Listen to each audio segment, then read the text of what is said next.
being offered for a very limited purpose. You may consider it insofar as it may relate to the defendant's ability to carry out these alleged crimes, i.e., that he had the means and or opportunity to commit the charged offenses. Or, if you do not find that this evidence to be relevant, you may then disregard it. You may not use this evidence for any other purpose, such as to conclude that the defendant has a bad character or that he has a propensity to commit violent crimes. You may not use this evidence to convict the defendant simply because he owned weapons or because you may personally disapprove of individuals who lawfully possess firearms. While the defendant lawfully possesses these firearms, training items, and related accessories in his home, the state alleges that the defendant unlawfully possessed a handgun outside of his home, specifically at 15 Willowbrook in Colts Neck, New Jersey. The state further alleges that the defendant possessed this handgun with the purpose to use it unlawfully against others. As you have heard, the state bears the burden of proving each element of the crimes charged beyond a reasonable doubt. You, as members of the jury, will decide whether the state has met that burden. You have heard testimony from, from prosecutors Decker and Wallace, Lieutenant Petrozzillo, and Captain Weisbrot speaking to a witness about the case at some point prior to coming to testify at trial. The law permits prosecutors and detectives to speak to a witness about a case before the witness testifies, and it permits assistant prosecutors and detectives to review with the witness the questions that may be asked at trial, including questions that may be asked on cross-examination. Speaking to a witness about their testimony is a normal part of preparing for trial. It is not improper as long as there is no suggestion made to the witness that the witness depart from the truth. You have also heard testimony that a witness read or reviewed certain materials pertaining to this case before the witness testified at trial. The law permits a witness to review certain materials if there is no suggestion made to the fact that the witness departed from the truth. The defendant contends that there is evidence before you indicating that some other person than him that may have committed the crime or crimes, and the evidence raises a reasonable doubt with respect to the defendant's guilt. In this regard, I charge you that a defendant in a criminal case has the right to rely on evidence produced at trial that has a rational tendency to raise a reasonable doubt with respect to his own guilt. I have previously charged you regarding the state's burden of proof, which never shifts to the defendant. The defendant does not have to produce evidence that proves the guilt of another, but may rely on evidence that creates a reasonable doubt. In other words, there is no requirement that this evidence proves or raises a strong probability that someone other than the defendant committed the crime. You must decide whether the state has proven the defendant's guilt beyond a reasonable doubt, not whether the other person or persons may have committed the crimes.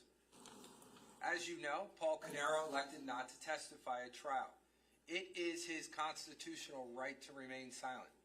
You must not consider for any purpose or in any manner in arriving at your verdict the fact that Paul Caneiro did not testify. That fact should never enter into your deliberations or discussions at any time or in any manner. Paul Caneiro is entitled for the jury to consider all the evidence presented at trial. He is presumed innocent whether or not he chooses to testify. All right, ladies and gentlemen, we've been going at this for about 55 minutes. Can you stand up for me for a minute? I just want you to stretch out yourself a minute or two. We're about to go into part 3.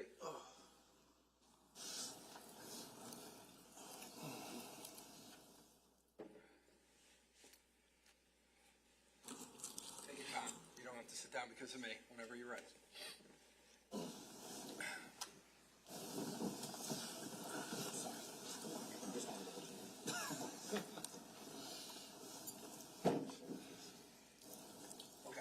The third part deals with the criminal code, which will give you the elements of the charges for each one of the crimes in the indictment. I'm going to be providing you with a lot of information. Don't panic. just listen to what I have to say. I promise you by the time that this is over, I will make sure that it is easy for you. Right now, I just want you to listen to what I'm telling you. Try to digest it as much as you can. But again, just wait until the end, and then we'll talk about it. Okay? Now I will instruct you on the third part of the instructions on the portions of the criminal code that you must apply to the facts you find in determining whether the state has proven it beyond a reasonable doubt that the defendant violated a specific criminal statute. The statute read together with the indictment identifies the elements which the state must prove beyond a reasonable doubt to establish the guilt of the defendant on each of the counts in the indictment. In addition, you will have the opportunity to consider other offenses besides those charged in the indictment. This is what we call a lesser offense, crime or offense of a lesser degree that is included within the charges brought in the indictment. I will give you instructions about how to consider this lesser offense shortly. There are multiple charges in the indictment. They are separate offenses by separate counts in the indictment. In your determination of whether the state has proven the defendant is guilty of the crimes charged in the indictment beyond a reasonable doubt, the defendant is entitled to have each count considered separately by the evidence which is relevant and material to that particular charge based on the law as I will give it to you. Now I'm going to talk to you about a lesser included offense. The law requires that the court instruct the jury with respect to a possible lesser included offense or offenses, even if they are not contained in the indictment. Here, there is a lesser included offense of arson relative to the aggravated arson charged against the defendant Paul Caneiro in count 8 of the indictment. Just because the court is instructing you concerning this offense does not mean that the court has an opinion one way or another about whether the defendant committed this or any other offenses. You should consider these offenses along with those for which the defendant is indicted. However, you are not to render a verdict on this offense or answer the question on the verdict sheet unless you find that the state has failed to meet its burden regarding the offense of aggravated arson in count 8 of the indictment. Now I'm going to talk to you about the substantive charges in this case. Counts 1 through 4 charges the defendant with the murder of 4 different victims. In count 1 of the indictment, the defendant is charged with the murder of Keith Caneiro. The state alleges that on November 20th, 2018, in the township of Colts Neck, county of Monmouth, the defendant committed the crime of murder by purposely or knowingly causing the death of Keith Caneiro, or by purposely or knowingly causing serious bodily injury that resulted in the death of Keith Caneiro. In count 2 of the indictment, the defendant is charged with the murder of Jennifer Caneiro. The state alleges that on November 20th, 2018, in the township of Colts Neck, county of Monmouth, the defendant committed the crime of murder by purposely or knowingly causing the death of Jennifer Caneiro, or by purposely or knowingly causing serious bodily injury that resulted in the death of Jennifer Caneiro. In count 3 of the indictment, defendant is charged with the murder of Jesse Caneiro. The state alleges that on November 20th, 2018, in the township of Colts Neck, county of Monmouth, the defendant committed the crime of murder by purposely or knowingly causing the death of Jesse Caneiro, or by purposely or knowingly causing serious bodily injury that resulted in the death of Jesse Caneiro. In count 4, defendant is charged with the murder of Sophia Caneiro. The state alleges that on November 20th, 2018, in the township of Colts Neck, county of Monmouth, the defendant committed the crime of murder by purposely or knowingly causing the death of Sophia Caneiro, or by purposely or knowingly causing serious bodily injury that resulted in the death of Sophia Caneiro. The statute upon which these 4 charges are based provides that a person is guilty of murder if he, 1, caused the death or serious bodily injury that then resulted in the victim's death. 2, the defendant did so purposely or knowingly. For you to find the defendant guilty of murder, the state is required to prove each of the following elements beyond a reasonable doubt. Number 1, that the defendant caused per count 1, Keith Caneiro, per count 2, Jennifer Caneiro, per count 3, Jesse Caneiro, per count 4, Sophia Caneiro's death, or serious bodily injury that then resulted in per count 1, Keith Caneiro, per count 2, Jennifer Caneiro, per count 3, Jesse Caneiro, per count 4, Sophia Caneiro's death. And 2, that the defendant did so purposely or knowingly. The first element that the state must prove beyond a reasonable doubt is that the defendant acted purposely or knowingly. A person acts purposely when it is the person's conscious object to cause death or serious bodily injury resulting in death. A person acts knowingly when the person is aware that it is practically certain that his conduct will cause death or serious bodily injury resulting in death. The nature of the purpose or knowledge with which the defendant acted towards per count 1, Keith Caneiro, per count 2, Jennifer Caneiro, per count 3, Jesse Caneiro, and per count 4, Sophia Caneiro, is a question of fact for you, the jury, to decide. Purpose and knowledge are conditions of the mind, which cannot be seen and can only be determined by inferences from conduct, words, or acts.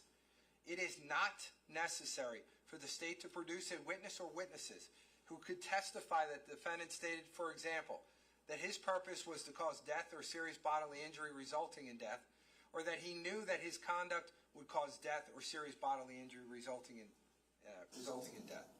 It is within your power to find that the proof of purpose or knowledge has been furnished beyond a reasonable doubt by inferences which may arise from the nature of the acts and the surrounding circumstances. Such things as the place where the acts occurred, the weapon used, the location, the number and nature of the wounds inflicted, and all that was done or said by the defendant preceding, connected with, and immediately succeeding the events leading to the death of per count 1, Keith Caneiro, per count 2, Jennifer Caneiro, per count 3, Jesse Caneiro, and per count 4, Sophia Caneiro are among circumstances to be considered.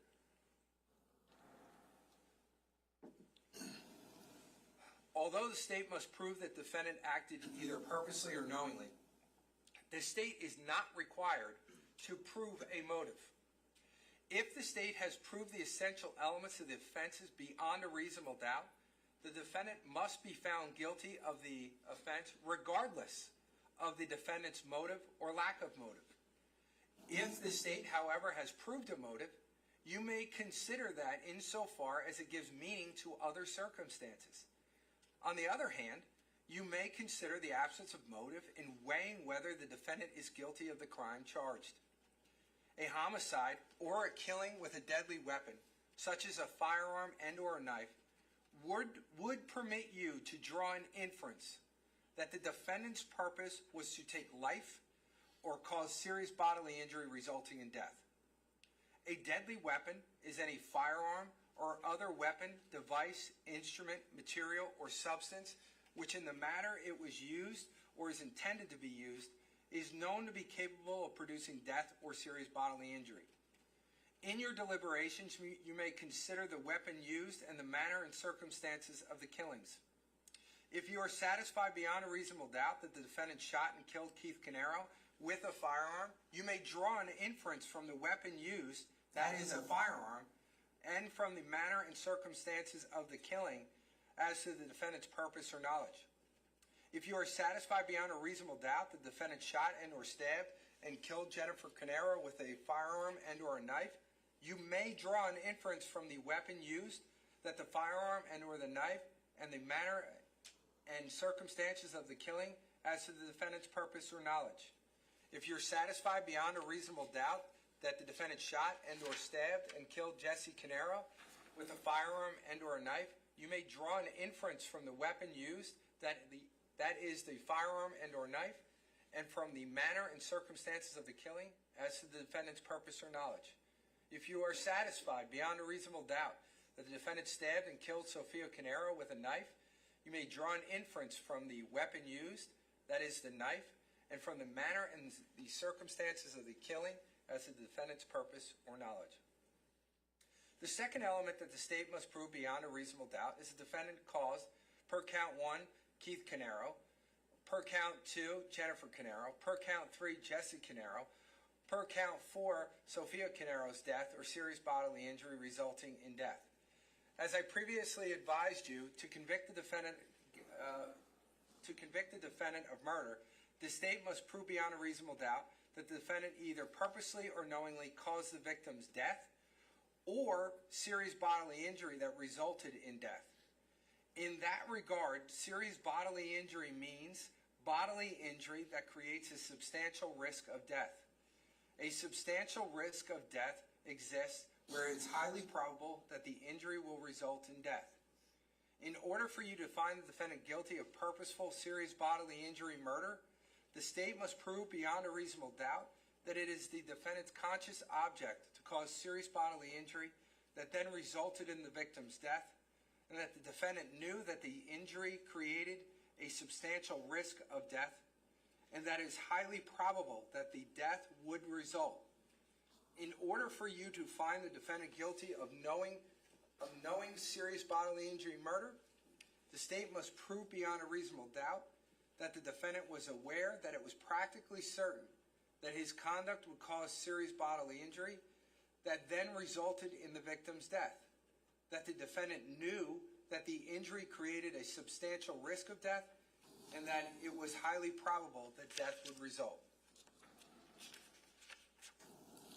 Whether the killing is committed purposely or knowingly, causing death or serious bodily injury resulting in death, must be within the design or contemplation of the defendant. All jurors do not need to agree unanimously concerning which form of murder is present, so long as all believe that it was one form of murder or another. However, for a defendant to be guilty of murder, all jurors must agree that the defendant either purposely or knowingly caused the death or serious bodily injury resulting in the death of per count 1, Keith Caneiro, per count 2, Jennifer Caneiro, per count 3, Jesse Caneiro, and per count 4, Sophia Caneiro. If, after consideration of all the evidence, you are convinced beyond a reasonable doubt that the defendant either purposely or knowingly caused per count 1, Keith Caneiro, per count 2, Jennifer Caneiro, per count 3, Jesse Caneiro, per count 4, Sophia Caneiro's death or serious bodily injury resulting in death, then your verdict must be guilty as to that specific count of murder.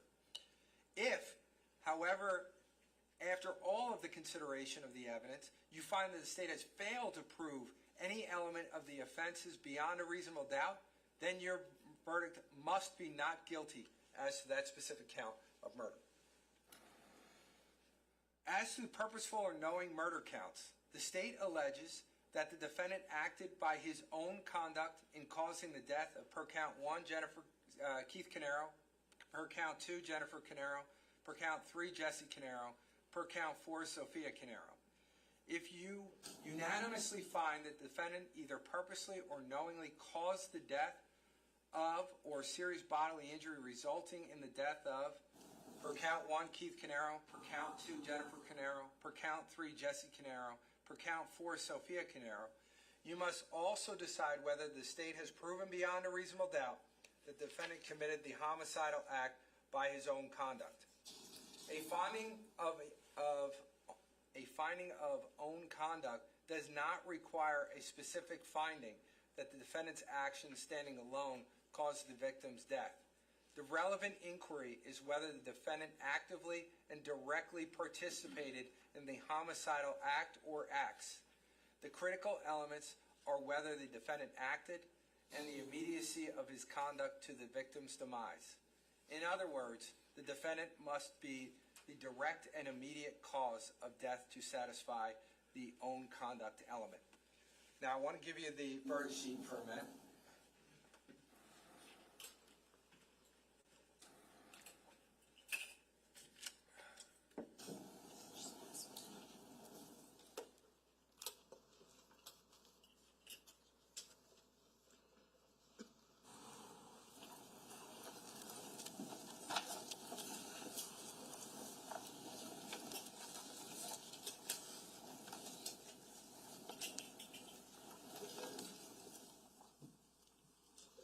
What I'm asking you to do is not to flip through it. Just we're going to start right from the top for a minute. If you find the defendant committed the crime of purposeful knowing murder, and you unanimously agree that the state has proven beyond a reasonable doubt that he acted by his own conduct, you must answer yes to the own conduct question on the verdict sheet. You'll then be asked questions as it relates to the count in the indictment. So if you're looking at that right now, you see as to count one, we're talking about Keith Caneiro. You'll answer the question, guilty or not guilty, as it relates to the crime of murder. The sub-questions underneath, the first question you're going to answer is whether it's done by his own conduct. You're going to answer that yes or no. Remember, you only get to own conduct if you found him guilty of the murder of Keith Caneiro. The next question would be yes or no, whether it was by his own conduct. If the answer to that is yes, then we're going to go to the other questions that you see there, which would then be 1B. And this is where we are. Okay, so 1A is that it's by his own conduct, and now let's go to 1B. The question is, did the defendant, Paul Caneiro, commit the murder in expectation of the receipt of anything of pecuniary value?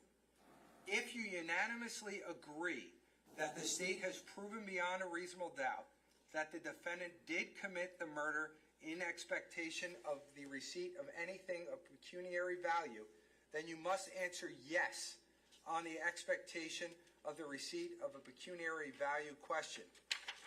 If the defendant, if you find the defendant committed the crime of purposeful or knowing murder, but you find that the state did not prove beyond a reasonable doubt that he committed the murder in expectation of the receipt of anything of value, then you must answer no to the expectation of the receipt of pecuniary value question. You'll still go, no matter what you answer for 1B, if you're now into these subsections, you're going to answer each one of them. You're going to answer B, C, and D, no matter what, if you've answered that he's guilty to count one and that he did it by his own conduct. Does that make sense, everybody? Yes. Yeah. Okay, so let's go to C, no matter what you say on B.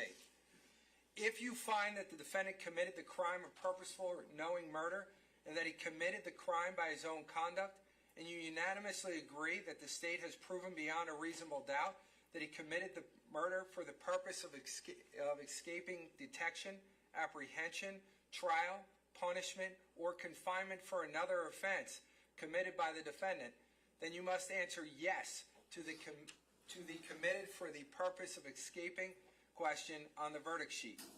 If you find the defendant committed the crime of purposeful or knowing murder, but you find the state did not prove beyond a reasonable doubt that he committed the murder for the purpose of escaping detection, apprehension, trial, punishment, or confinement for another offense committed by the defendant, then you must answer no on that part of the verdict sheet.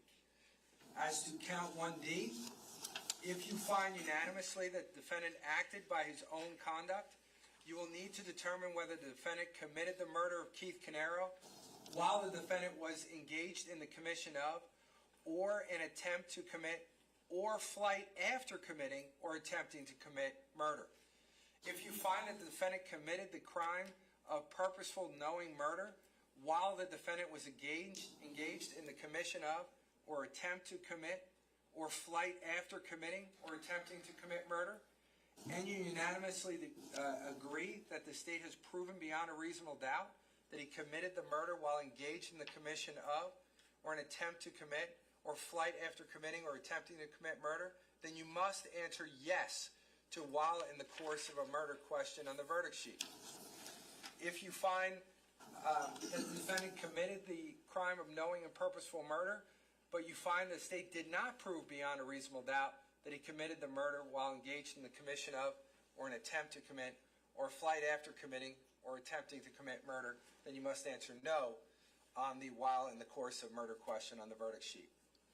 So that analysis that we just talked about, you're going to do that same exact analysis for Jennifer.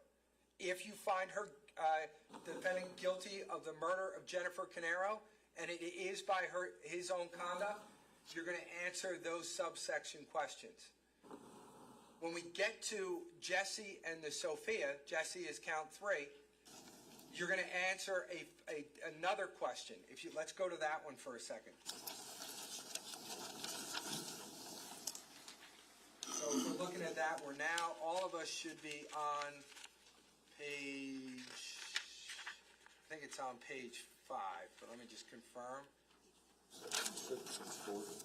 Yeah, see, 4 deals with JC, which is Jesse Caneiro. So if you go to page 5, which is where E is located, that's still the other question that we're going to ask for this one. As to Jesse and Sophia Caneiro, you will have additional questions. If you find unanimously that the defendant acted by his own conduct, you will also need to determine whether per count 3 Jesse Caneiro, per count 4 Sophia Caneiro were less than 14 years old. If you find that per count 3 Jesse Caneiro, per count 4 Sophia Caneiro were less than 14 years old, and you unanimously agree that the state has proven beyond a reasonable doubt that the defendant committed the murder per count 3 Jesse, per count 4 Sophia, while they were less than 14 years old, then you would answer yes to the victim was less than 14 years old question on the verdict sheet.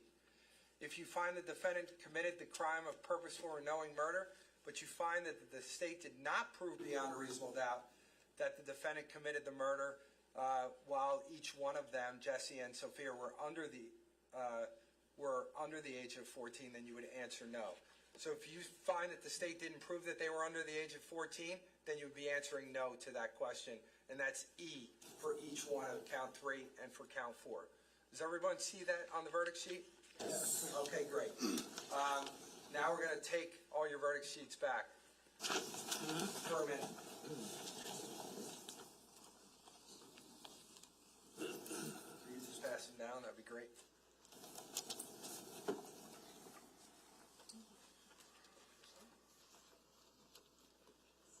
Okay, the next charge is, the next 2 charges are for felony murder.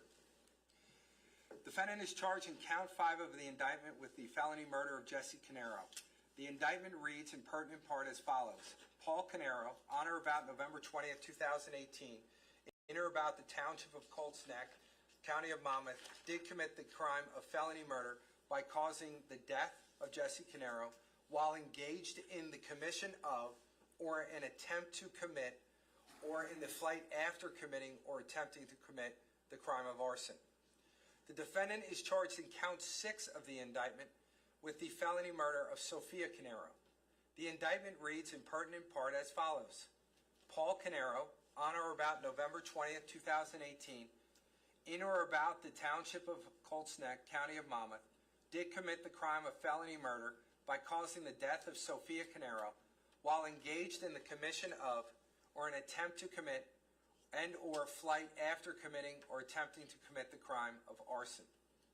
The state contends that on November 20th, 2018, while the defendant was engaged in the commission of or attempt to commit or flight after committing or attempting to commit the crime of arson, he stabbed and killed Jesse Caneiro and or Sophia Caneiro. The section of the statute applicable to this case reads in pertinent part as follows.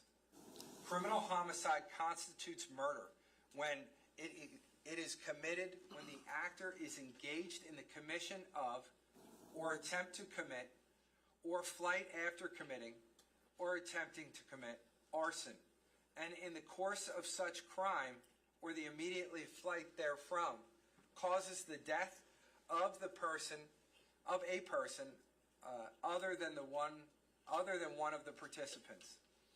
Generally, it does not matter that the act which caused death was committed recklessly or unintentionally or accidentally.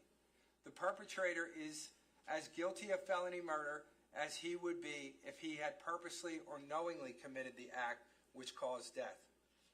For you to find the defendant guilty of felony murder, the state is required to prove beyond a reasonable doubt from all the evidence in the case all the essential elements of the crimes charged.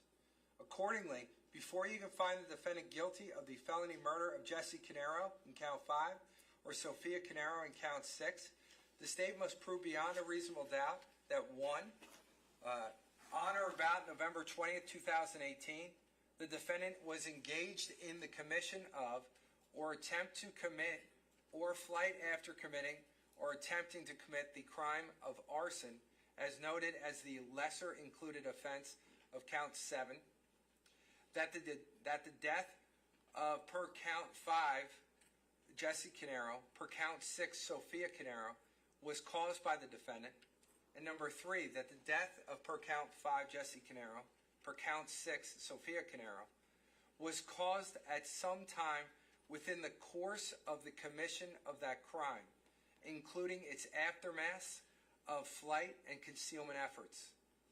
The first element requires the state to prove beyond a reasonable doubt that the defendant was engaged in the commission of or attempt to commit or flight after committing or attempting to commit the crime of arson.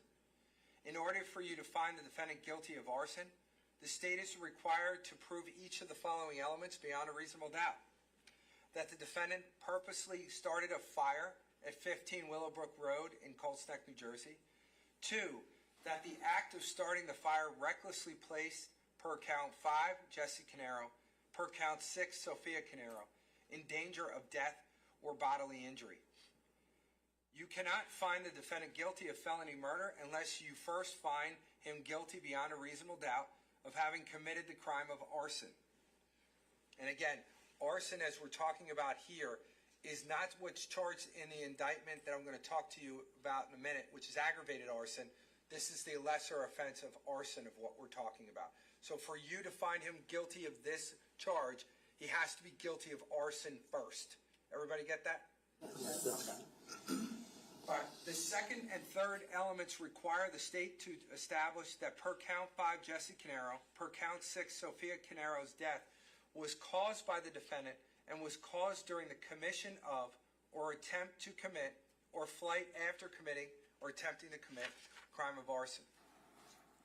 To meet its burden of proof as to the second and third elements pursuant to count 5 and 6, the state must prove beyond a reasonable doubt the following. 1, that but for the defendant's conduct in the commission of or attempt to commit or flight after committing or attempting to commit arson, Jesse Caneiro and or Sophia Caneiro would not have died. In other words, that Jesse Caneiro and or Sophia Caneiro's death would not have occurred without the commission of the arson. Number 2, Jesse Caneiro and or Sophia Caneiro's death was a probable consequence of the commission of or attempt to commit or flight after committing or attempting to commit arson.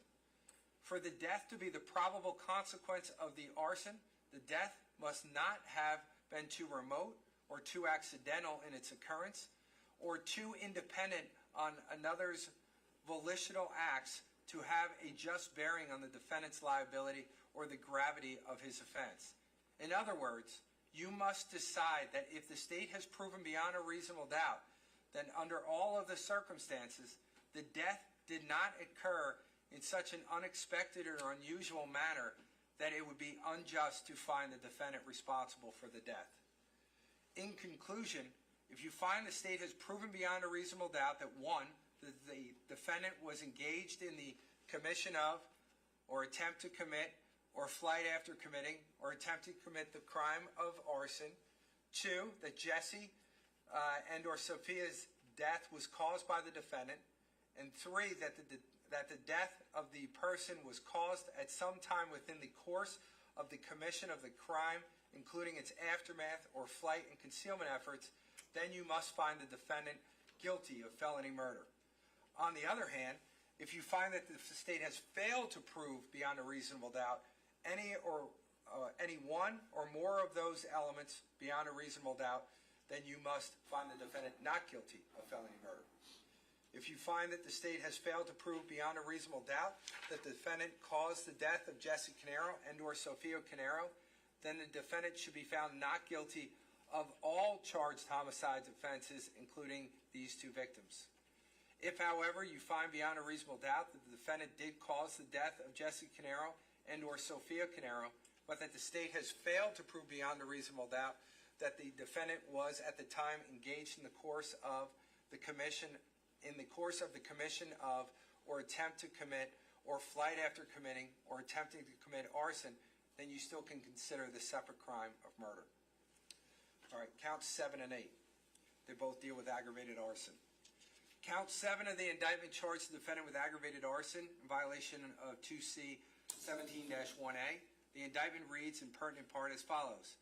Paul Caneiro, on or about November 20th, 2018, in or about the township of Colts Neck, county of Monmouth, did commit the crime of aggravated arson by starting a fire, thereby purposely or knowingly placing Jesse Caneiro and or Sophia Caneiro in danger of death or bodily injury, and or with the purpose of destroying a building and or structure of another, to wit, 15 Willowbrook Road, Colts Neck, New Jersey, belonging to Keith and or Jennifer Caneiro. As to count 8, again, an aggravated arson charge. The indictment reads, Paul Caneiro, on or about November 20th, 2018, in or about the township of Ocean, county of Monmouth, did commit the crime of aggravated arson by starting a fire, thereby purposely or knowingly placing Susan Caneiro and or Marissa Caneiro and or Caitlin Caneiro in danger of death or bodily injury, to wit 27 Tilton Drive, Ocean, New Jersey, belonging to Paul Caneiro and or Susan Caneiro. The section of the statute applicable to this case reads in pertinent part as follows. A person is guilty of aggravated arson if he starts a fire or causes an explosion, whether on his own property or another's. 1, thereby purposely or knowingly placing another person in danger of death or bodily injury, and or 2, with the purpose of destroying a building or structure of another. For the defendant to be found guilty of aggravated arson, the state must prove the following elements beyond a reasonable doubt. 1, that the defendant purposely started a fire per count 7 at 15 Willowbrook Road in Colts Neck, per count 8 on his own property at 27 Tilton Drive in the township of Ocean. 2, that the act of starting the fire, A, purposely or knowingly placed, per count 7, Jesse or Sophia Caneiro, per count 8, Susan or Marissa or Caitlin Caneiro, in danger of death or or bodily injury, not serious bodily injury. And or 3, was done with the purpose of destroying a building or structure of another, to wit, per count 7, 15 Willowbrook Road in Colts Neck, per count 8, on his own property of 27 Tilton Drive in the township of Ocean. So you're looking at 2 different ways the state can prove aggravated arson. It's either by way of causing danger of death or bodily injury to the individuals within the home, or for the purpose of destroying a building or structure of another, or in count 8 dealing with Paul Caneiro's own structure or house. Okay? The first element that the state must prove beyond a reasonable doubt is 1, that the defendant purposely started a fire at or near premises known as per count 7, 15 Willowbrook Road in Colts Neck, and count 8 his own property at 27 Tilton Drive in Ocean.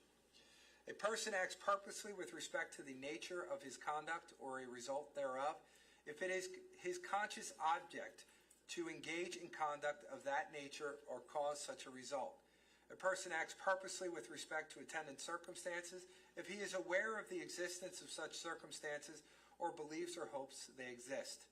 With purpose, design, with design, or equivalent terms have the same meaning. Purpose is a condition of the mind that cannot be seen and can only be determined by inferences drawn from the defendant's conduct, words, or acts. It is not necessary for the state to prove the existence of such a mental state by direct evidence, such as a statement by the defendant that he had a particular purpose. It is within the power of the jury to find that the proof of purpose has been furnished beyond a reasonable doubt by inferences which you may draw from the nature of the acts and the circumstances surrounding the conduct of the defendant as they have been presented in the evidence you have heard and seen in this case. It is not necessary that any significant damage be done. It's only necessary that a fire be started for one or more of the purposes to be described. The lack of success of the perpetrator is immaterial. 2. The second element the state must prove beyond a reasonable doubt is that at the time the defendant started the fires, he purposely or knowingly placed, per count 7, Jesse and Sophia, per count 8, Susan, Marissa, or Caitlin in danger of death or bodily injury. Or his purpose was to destroy 15 Willowbrook in count 7 or 27 Tilton in count 8. Bodily injury means physical pain, illness, or other impairment of physical condition. I have already defined the term purposely for you. A person acts knowingly with respect to the nature of his conduct or the attendant circumstances if he is aware that his conduct is of such a nature or that of such circumstances. Let me start over. A person acts knowingly with respect to the nature of his conduct or the attendant circumstances if he is aware that his conduct is of that nature or that such circumstances exist, or he is aware of a high probability of their existence. A person acts knowingly with respect to a result of his conduct if he is aware that it is practically certain that his conduct will cause such a result. Knowledge is a condition of the mind that cannot be seen and can only be determined by inferences drawn by the defendant's conduct, words, or acts. It is not necessary for the state to prove the existence of such a mental state by direct evidence, such as a statement by the defendant that he had a particular knowledge. It is within the power of the jury to find the proof of knowledge that has been furnished beyond a reasonable doubt by inferences which you may draw from the nature of the acts and the circumstances surrounding the conduct of the defendant as they have been presented in the evidence you have heard and seen in this case. Destroy means to demolish and or render useless and or render completely ineffective for its intended use. If you find that the state has proven all the elements of aggravated arson beyond a reasonable doubt, then you must find him guilty of aggravated arson.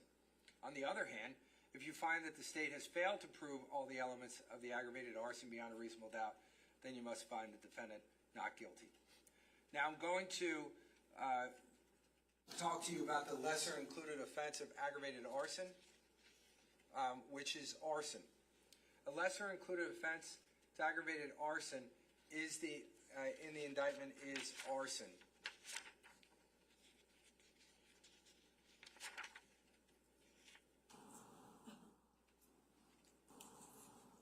Can I see the attorneys for a second?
Why don't you guys take a stretch for a second?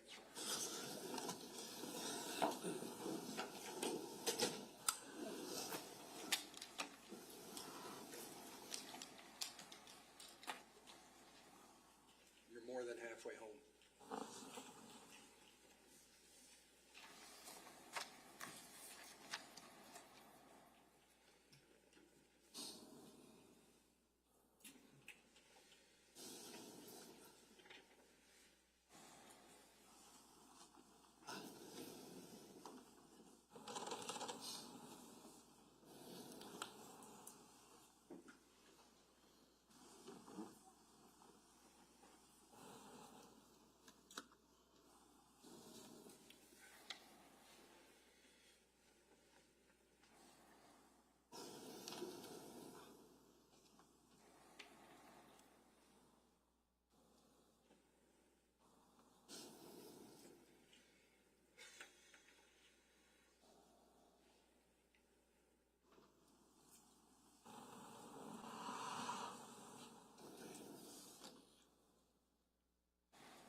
jumped?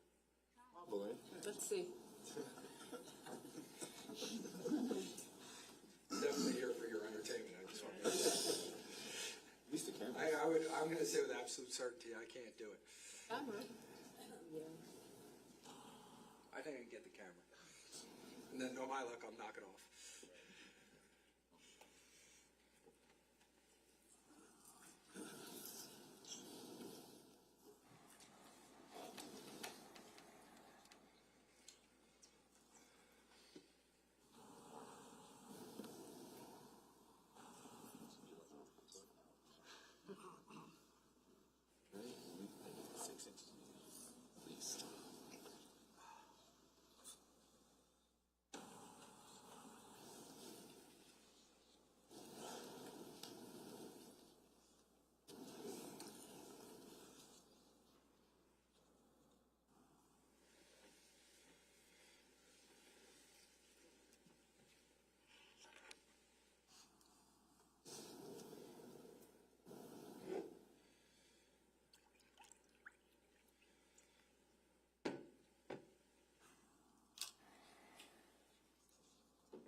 Ladies and gentlemen, before when I was talking about the lesser included offense and you heard me stop for a second, one thing we're going to fix in the charge is that it's actually counts 7 and 8. So you will consider aggravated arson, obviously the indicted charges for 7 and 8. If you found him not guilty of aggravated arson, then you would consider arson for both counts 7 and 8, not just one of them. So I'm gonna fix that for you, but I also want to fix it for you verbally. Okay. All right. As I previously stated, the law requires that the court instruct the jury with respect to a possible lesser included offense, even if they are not contained in the indictment. Just because the court is instructing you concerning these offenses does not mean the court has an opinion one way or another. You should consider these offenses along with those for which the defendant is indicted. However, you are not to render a verdict on these offenses or answer the questions on the verdict sheet unless you find that the state has failed to meet one of the elements of aggravated arson in count 7 and or 8 beyond a reasonable doubt. Here's the elements of arson. A person is guilty of arson if he purposely causes a fire or purposely, it's getting good now. A person is guilty of arson if he purposely starts a fire or causes an explosion, whether on his own property or another's. 1, thereby recklessly placing another person in danger of death or bodily injury. In order for the defendant to be found guilty of arson, the state must prove beyond a reasonable doubt the following elements. Number 1, that the defendant purposely started the fire on either 15 Willowbrook Drive and or on his own property of 27 Tilton Drive in Ocean Township.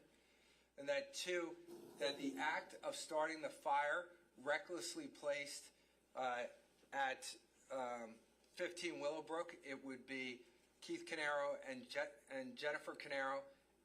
At 27 Tilton, it would be Susan Caneiro, Marissa Caneiro, or Caitlin Caneiro in danger of death or bodily injury. The first element that the state must prove beyond a reasonable doubt is that the defendant purposely started a fire. It is not necessary that any significant damage be done. It's only necessary that a fire be started purposely.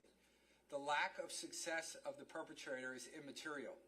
I've already defined purposely for you. For the state to prove this element of the offense, you must be satisfied beyond a reasonable doubt that it was the defendant's purpose or conscious object to start a fire. The second element the state must prove beyond a reasonable doubt is that the defendant, by purposely starting the fire, recklessly placed at 15 Willowbrook, it would be Keith Caneiro, it is, all right, I got to start over. I apologize.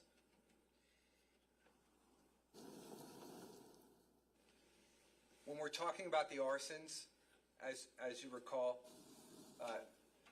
we were talking about, give me a second.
A person is guilty of arson if he purposely starts a fire or causes an explosion, whether on his own property or another's.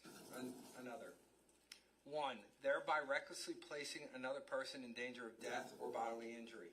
In order to find the defendant to be guilty of arson, the state must prove the following elements beyond a reasonable doubt. That the defendant purposely started a fire at 15 Willowbrook Road, Colts Neck, New Jersey, and or 27 Tilton Drive in the Township of Ocean, New Jersey, and that the act of starting the fire recklessly placed at 15 Willowbrook Road, Jennifer Caneiro and or Keith Caneiro, and at 27 Tilton, Susan Caneiro or Marissa Caneiro or Caitlin Caneiro in danger of death or bodily injury. The first element that the state must prove beyond a reasonable doubt is that the defendant purposely started a fire. It is not necessary that any significant damage be done. It is only necessary that a fire be started on purpose. The lack of success of the perpetrator is immaterial. I have already defined purposely for you. For the state to prove this element of the offense, you must be satisfied beyond a reasonable doubt that it was the defendant's purpose or conscious object to start the fire. The second element the state must prove beyond a reasonable doubt is that the defendant, by purposely starting the fire, recklessly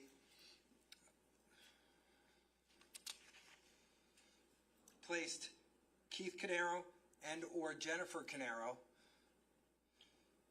at 15 Willowbrook Road, or Susan Caneiro or Marissa Caneiro or Caitlin Caneiro at 27 Tilton in danger of death or bodily injury. Bodily injury means physical pain, illness, or any other impairment of physical condition. I've already defined the term purposely for you. A person acts recklessly when he consciously disregards a substantial and unjustifiable risk. The risk must be of such a nature and degree that, considering the nature and purpose of the actor's conduct and the circumstances known to him, its disregard involves a gross deviation from the standard of conduct that a reasonable person would observe in the actor's situation. If the state has failed to prove any of the elements as I've described to you beyond a reasonable doubt, you must find the defendant not guilty of arson. If you find the state has proven every element of the crimes charged beyond a reasonable doubt, then you would find him guilty of arson. So what's the difference between aggravated arson and arson? The act of purposely starting the fire is the same for aggravated arson and arson. The difference becomes in the second portion, whether he acted purposely or knowingly, putting these individuals, the victims, in the position of either in danger of either death or bodily injury. Purposely or knowingly for aggravated arson, recklessly for arson. So it's just the mental state that changes between aggravated arson and arson. Does that make sense? Okay. My confusion was just dealing with, I want to make sure that I was clear with the victims' names. Okay, we're going to count 9. Count 9 of the indictment charges the defendant Paul Caneiro with the crime of possession of a firearm with the purpose to use it unlawfully against the person of another. The indictment reads in pertinent part as follows. Paul Caneiro, on or about November 20th, 2018, in or about the township of Colts Neck, county of Monmouth, did commit the crime of possession of a firearm with the purpose to use it unlawfully against the person of another by possessing a handgun with the purpose to use it against Keith Caneiro and or Jennifer Caneiro and or Jesse Caneiro and or Sophia Caneiro. The statute on which this count of the indictment is based reads in pertinent part. Any person who has in his possession any firearm with a purpose to use it unlawfully against the person or property of another is guilty of a crime. For you to find the defendant guilty on this charge, the state has the burden of proving beyond a reasonable doubt each of the following 4 elements of this crime. 1. Exhibit S-193 is a firearm. 2. Defendant possessed the firearm. 3. Defendant possessed the firearm with the purpose to use it against another person or a person of another. 4. Defendant's purpose was to use the firearm unlawfully. The first element that the state must prove beyond a reasonable doubt is that S-193 is a firearm. A firearm means any handgun, rifle, shotgun, machine gun, automatic or semi-automatic rifle, or any gun, device, or instrument in the nature of a weapon from which may be fired or ejected any solid projectile ball, slug, pellet, missile, or bullet, or any gas, vapor, or other noxious thing by means of a cartridge or shell, or by the action of an explosive, or the igniting of flammable or explosive substances. It shall also include, without limitation, any firearm which is in the nature of an air gun, spring gun, or pistol, or other weapon of such a nature in which the propelling force is a spring, elastic band, carbon dioxide, compressed or other gas or vapor, air or compressed air, or is ignited by compressed air and ejecting a bullet or missile smaller than 3/8 of an inch in diameter with sufficient force to injure a person. The second element that the state must prove beyond a reasonable doubt is the defendant possessed the firearm. To possess an item under the law, one must have a knowing, intentional control of that item accompanied by a knowledge of its character. So a person who possesses an item such as a handgun must know or be aware that he possesses it, and he must know that it is that he possesses or controls, that it is a handgun. Possession cannot merely be a passing control, fleeting or uncertain in its nature. In other words, to possess an item, one must knowingly procure or receive an item or be aware of his control thereof for a sufficient period of time to have been able to relinquish his control if he chose to do so. The state must prove beyond a reasonable doubt that a possessor acted knowingly in possessing the item. A person acts knowingly with respect to the nature of his conduct or the attendant circumstances if he is aware that the conduct is of that nature, or that such circumstances exist, or he is aware of the high probability of their existence. A person acts knowingly as to the result of his conduct if he is aware that it is practically certain that the conduct will cause such a result. Knowing with knowledge or equivalent terms have the same meaning. As I told you in the past, knowledge is a condition of the mind. It can't be seen. It can be determined only from inferences, from conduct, words, or acts. Therefore, it's not necessary for the state to produce a witness to testify that a particular defendant stated, for example, that he acted with knowledge when he had control over a particular thing. It is within your power to find the proof of knowledge has been furnished beyond a reasonable doubt by inference, which may arise from the nature of the acts and the surrounding circumstances. A person may possess an item even though it was not physically on his person at the time of the arrest, if he had, in fact, at some point prior to his arrest, had control over it. Possession means a conscious, knowing possession, either actual or constructive. A person is in actual possession of an item when he first knows what it is. That is, he has knowledge of its character, and second, knowingly has it on his person at a given time. The third element that the state must prove beyond a reasonable doubt is that the defendant's purpose in possessing the firearm was to use it against the person of another. Purpose is a condition of the mind which cannot be seen and can only be determined by inferences from conduct, words, or acts. In determining the defendant's purpose in possessing the firearm, you may consider that a person acts purposely with respect to the nature of his conduct or a result of his conduct if it is in the person's conscious object to engage in conduct of that nature or to cause such a result. That is, a person acts purposely if he means to act in a certain way or to cause a certain result. A person acts purposely with respect to attendant circumstances if the person is aware of the existence of such circumstances or believes or hopes that they exist. The defendant's purpose or conscious objective to use the firearm against another person or the property of another may be found to exist at any time he has the possession of the object and need not have been the defendant's original intent in possessing the object. The fourth element that the state must prove beyond a reasonable doubt is that the defendant had a purpose to use the firearm in a manner that was prohibited by law. I've already defined purpose for you.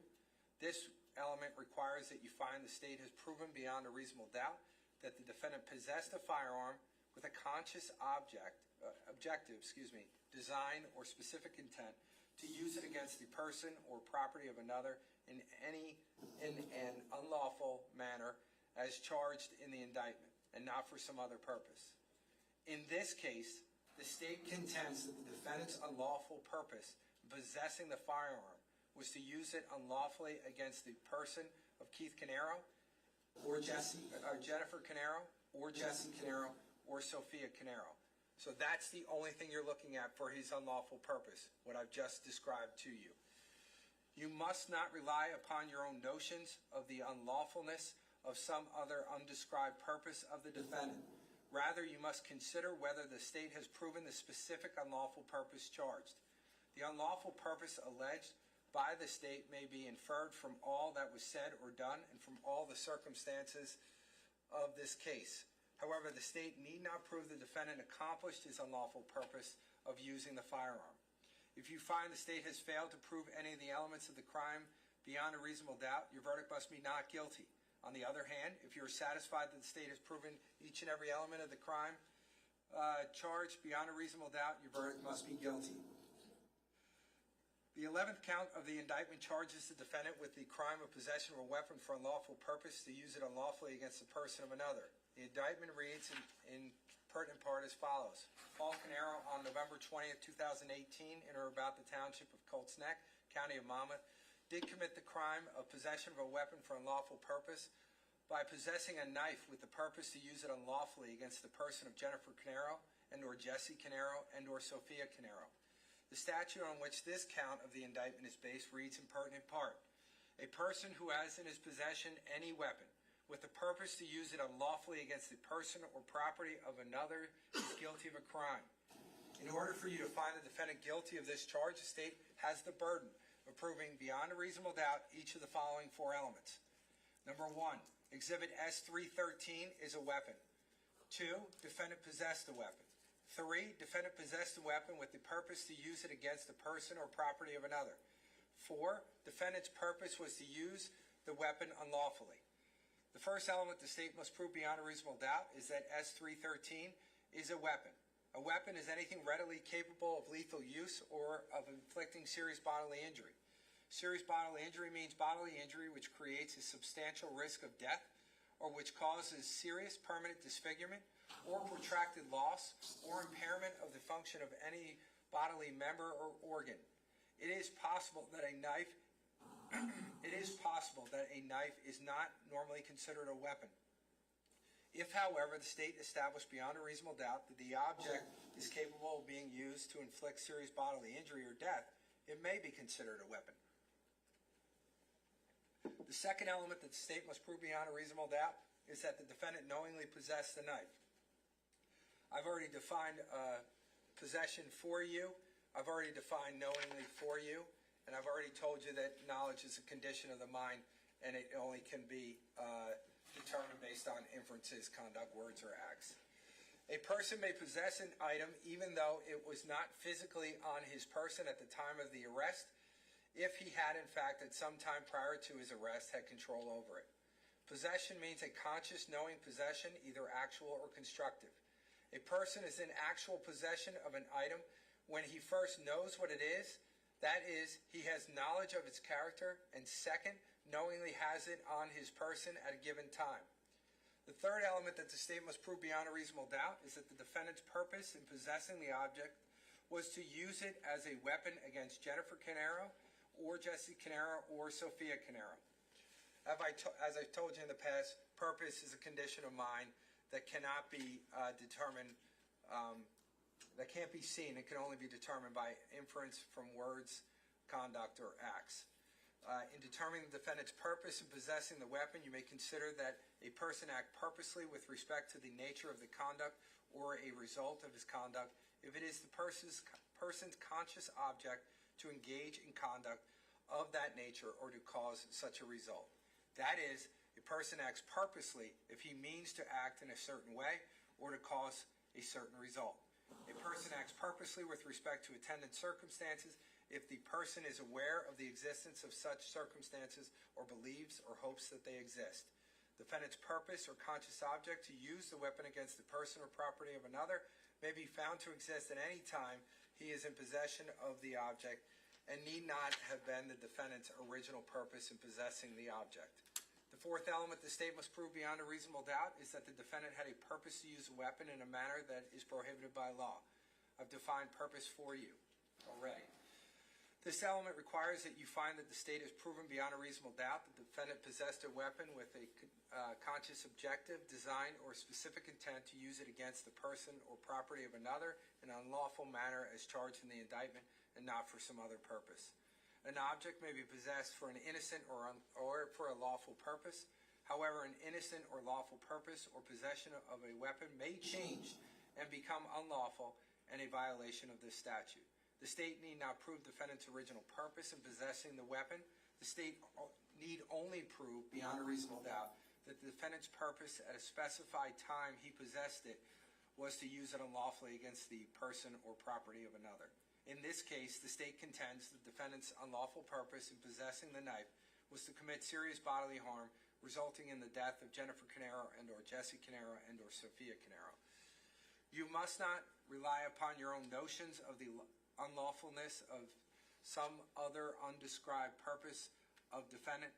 Rather, you must consider whether the state has proven the specific unlawful purpose charged.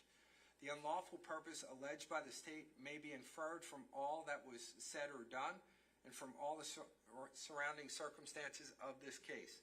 However, the state need not prove the defendant accomplished his unlawful purpose of using the weapon.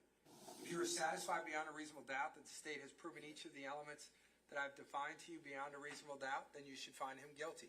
However, if you find that the state has failed to prove any of those elements beyond a reasonable doubt, then you would find him not guilty. Count 12 of the indictment charges the defendant with unlawful possession of a weapon. The indictment reads, Paul Caneiro, on or about November 20th, 2018, in or about the township of Colts Neck, county of Monmouth, did commit the crime of unlawful possession of a weapon by knowingly possess a knife under circumstances not manifestly appropriate for such lawful uses as it may have. That section of our statute provides in pertinent part, any person who knowingly has in his possession any other weapon under circumstances not manifestly appropriate for such lawful uses as it may have is guilty of a crime. To convict the defendant of this crime, the state must prove the following elements beyond a reasonable doubt. 1. S-313 is a weapon. Count 2, the defendant possessed a weapon knowingly. Count 3, defendant possessed a weapon under circumstances not manifestly appropriate for a lawful use. The first element that the state must prove beyond a reasonable doubt is that S-313 is a weapon. A weapon is anything readily capable of lethal use or of inflicting serious bodily injury. The second element the state must prove beyond a reasonable doubt is that the weapon was knowingly possessed by the defendant at a time and place alleged. Here the state alleges that the defendant possessed the weapon on or about November 20th, 2018 in Colts Neck, New Jersey. I've already defined knowingly for you. Knowledge is a condition of mind. It can't be seen. I've already explained how to analyze this mental state. Thus, the person must know or be aware that he possessed the item, here a knife, and then he must know what it is that he possesses or controls. In other words, that it is a knife. This possession cannot merely be a passing control that is fleeting or uncertain in its nature. In other words, to possess within the meaning of the law, the defendant must knowingly procure or receive the item possessed or be aware of his control thereof for a sufficient period of time to have been able to relinquish his control if he chooses to do so. When we speak of possession, we mean a conscious knowing possession. The law recognizes two kinds of possession, actual and constructive. A person is in actual possession of a particular article or thing when he knows what it is. That is, he has knowledge of its character and knowingly has it on his person at a given time. A person who, with knowledge of its character, knowingly has physical control over a thing at a given time is in actual possession of it. The law recognizes that possession may be sole or joint. If one person alone has actual or constructive possession of a thing, possession is sole. The third element that the state must prove beyond a reasonable doubt is that the defendant possessed S-313 and or another knife under circumstances not manifestly appropriate for such lawful uses as it may have. It is not necessary for the state to prove that the defendant formed an intent to use S-313 or any other knife as a weapon. It is, however, necessary for the state to prove that it was possessed under such circumstances that a reasonable person would recognize that it was likely to be used as a weapon. In other words, under circumstances where it posed a likely threat of harm to others. You may consider factors such as the surrounding circumstances, size, shape, and condition of the object, the nature of its concealment, the time, place, and actions of the defendant when it was found in his possession to determine whether the object was manifestly appropriate for its lawful use. If the state has proven each element beyond a reasonable doubt, each of the elements of this particular charge beyond a reasonable doubt, then you must find the defendant guilty. On the other hand, if the state has failed to prove any one of those three elements beyond a reasonable doubt, then you must find him not guilty. Count 13, theft. Count 13 of the indictment charges defendant with theft by unlawful taking or disposition of movable property. The indictment reads as follows. Paul Caneiro, bless you. Thank you. Paul Caneiro, on or about diverse dates between January 1st, 2017 through November 19th through 2018 in or about various municipalities in the county of Monmouth, including but not limited to the township of Ocean and or the township of Colts Neck, county of Monmouth, did commit the crime of theft by unlawfully taking or exercising unlawful control over movable property of another, to wit, money valued at $75,000 or more belonging to Keith Caneiro or Jennifer Caneiro, Jessica Caneiro, and or Sophia Caneiro, with the purpose to deprive the owner thereof. The statute upon which the indictment is based provides in pertinent part that A person is guilty of theft if he unlawfully takes or exercises unlawful control over movable property of another with purpose to deprive him thereof. The state must prove each of the following elements beyond a reasonable doubt. 1, that the defendant knowingly took or unlawfully exercised control over movable property. 2, that the movable property was property of another. 3, that the defendant's purpose was to deprive the other person of the movable property. The first element which the state must prove beyond a reasonable doubt is that the defendant knowingly took or exercised unlawful control over movable property. Property means anything of value, including tangible and intangible personal property. Movable property means property with a location of which can be changed, including things growing on, affixed to, or found in land or documents, although the rights represented thereby have no physical location. For comparison purposes, immovable property is all other property. Defendant must knowingly take or exercise unlawful control over movable property. I've already defined knowingly for you. Knowledge is a condition of the mind. It can't be seen. I've already explained how to analyze that mental state.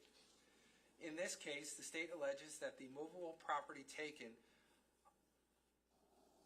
or over which control was unlawfully exercised is the following: money valued at $75,000 or more.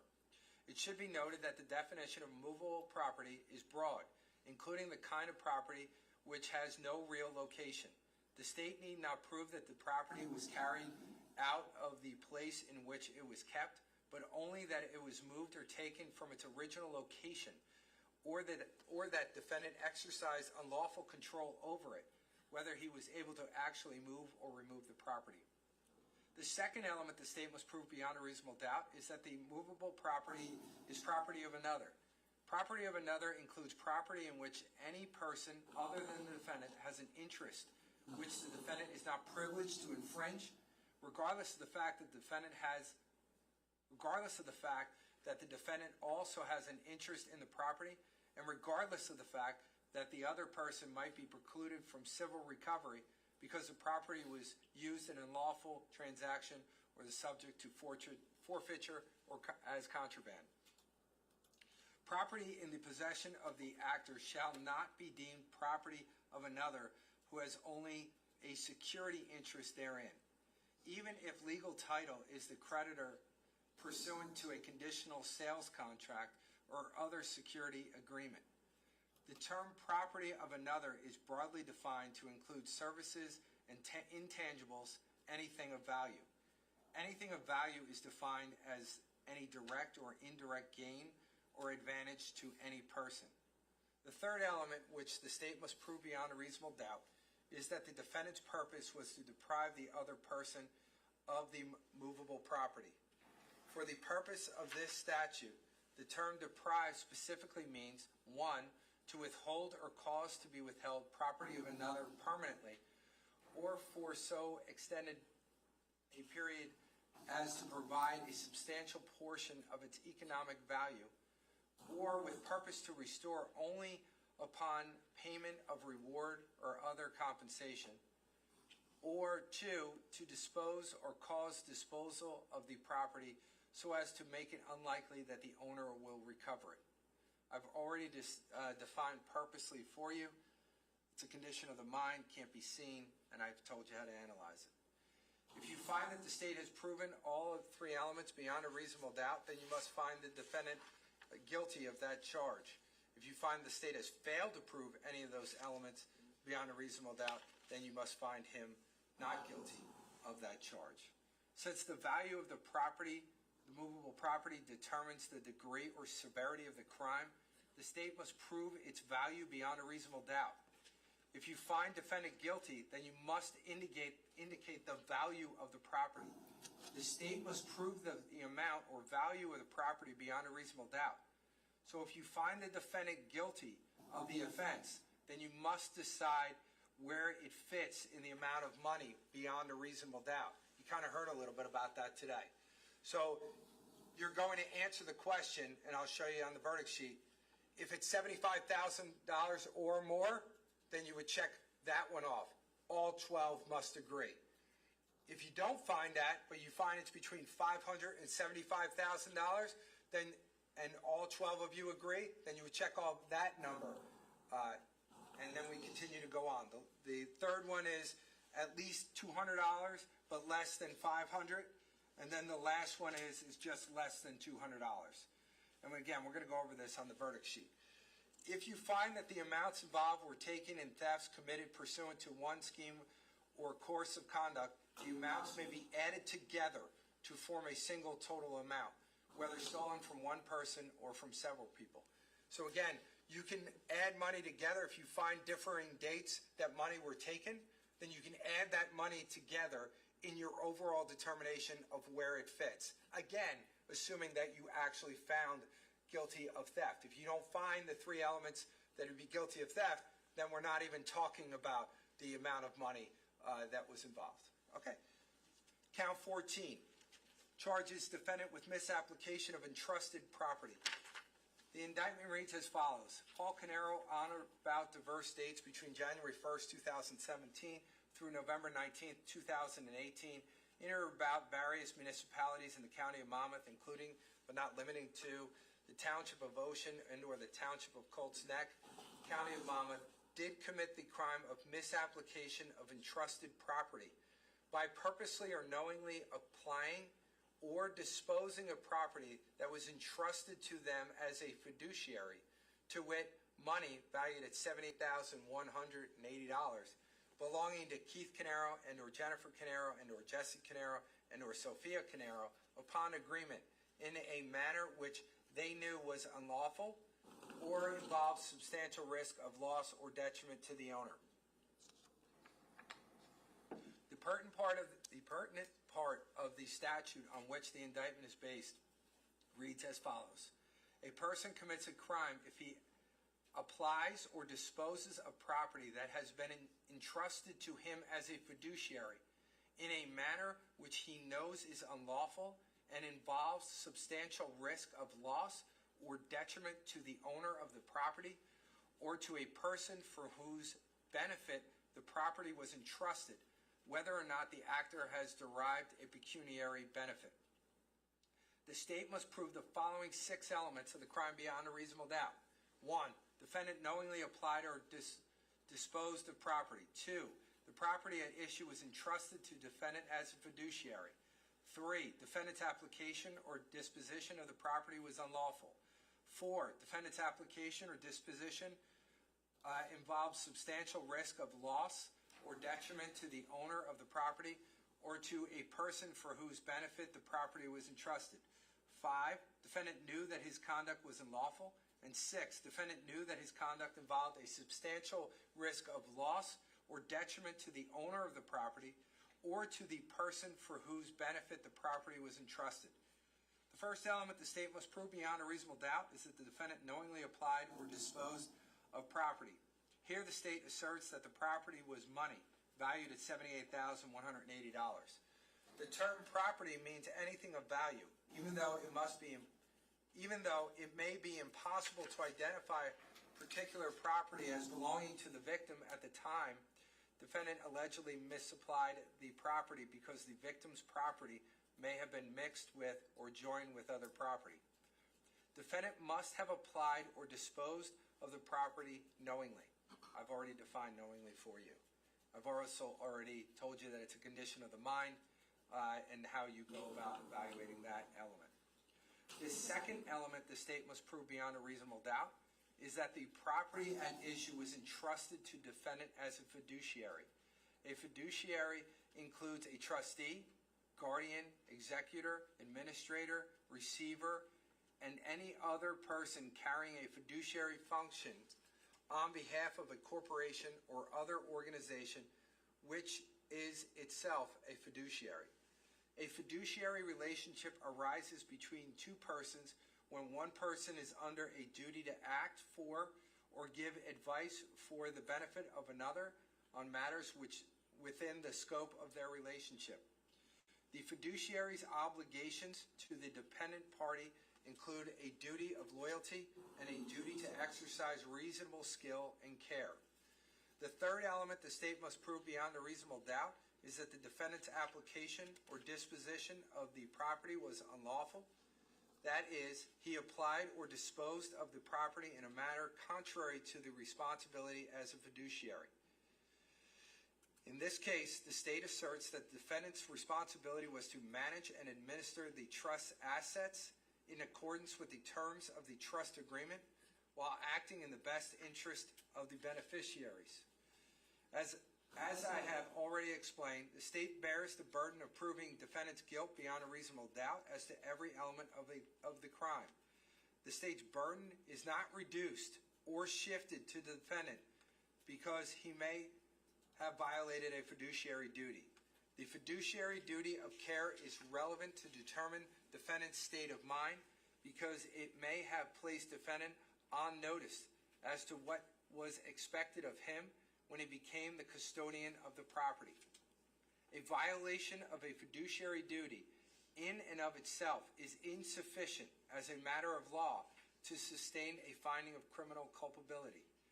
However, together with any other evidence in the case, you may consider defendant's breach of his fiduciary duty as evidence of the defendant's state of mind. The more egregious the violation, the more likely defendant acted knowingly. For example, an extended pattern of conduct displaying an utter disregard for his fiduciary duty would have more probative value than an isolated incident of bad record keeping or accounting. Fourth, the state must prove beyond a reasonable doubt that the defendant's application or disposition of the property involved substantial risk of loss or detriment to the owner of the property or to a person for whose benefit the property was entrusted. Fifth, the state must prove beyond a reasonable doubt that the defendant knew that his conduct was unlawful. I've already defined knowingly for you. Sixth, the state must prove beyond a reasonable doubt that the defendant knew that his application or disposition of the property involved a substantial risk of loss or detriment to the owner of the property or to the person for whose benefit the property was entrusted. A substantial risk is one that is of such a nature and degree that, considering the nature and purpose of defendant's conduct and the circumstances known to him, its disregard involves a gross deviation from the standard of conduct that a reasonable person would observe in the defendant's situation.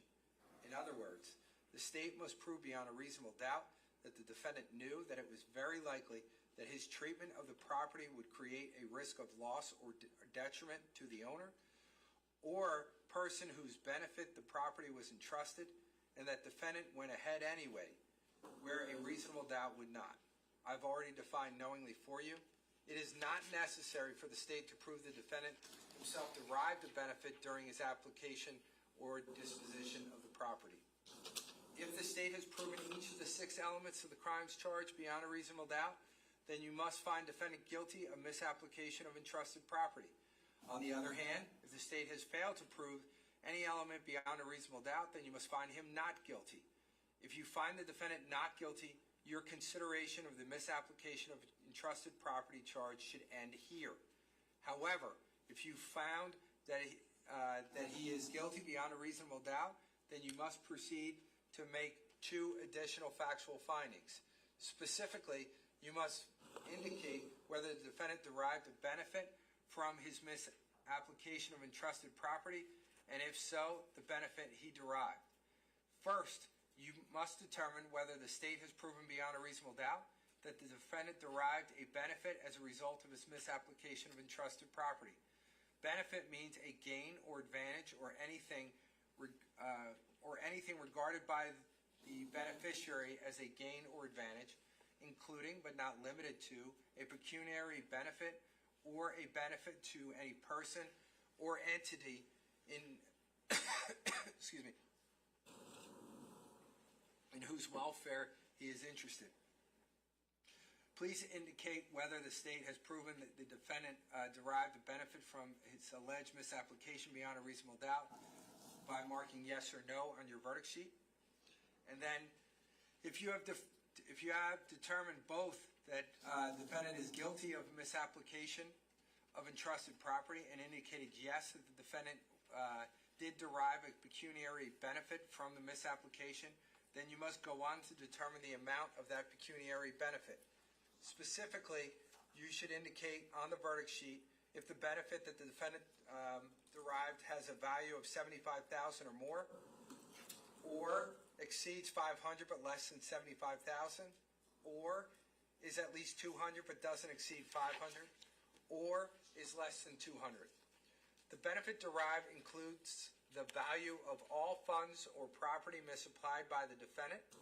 That is, the value of the property misapplied is not simply the value of its use during the period in which the defendant exercised control over the property. For example, if a defendant applies or disposes of $5,000, but later reimburses the victim, the value of the benefit derived is the full $5,000. It is not merely the amount of interest that a bank might have charged for the use of the $5,000 loan during the period in which the defendant made use of the money. Similarly, if a defendant applies or disposes of $5,000 but reimburses the victim for all but $200 of the amount, the benefit derived is still $5,000, the entire amount involved.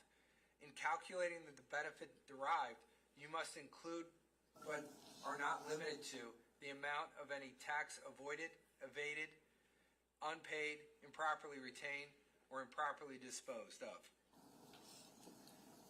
All right, count 15 and 16. These are the last two.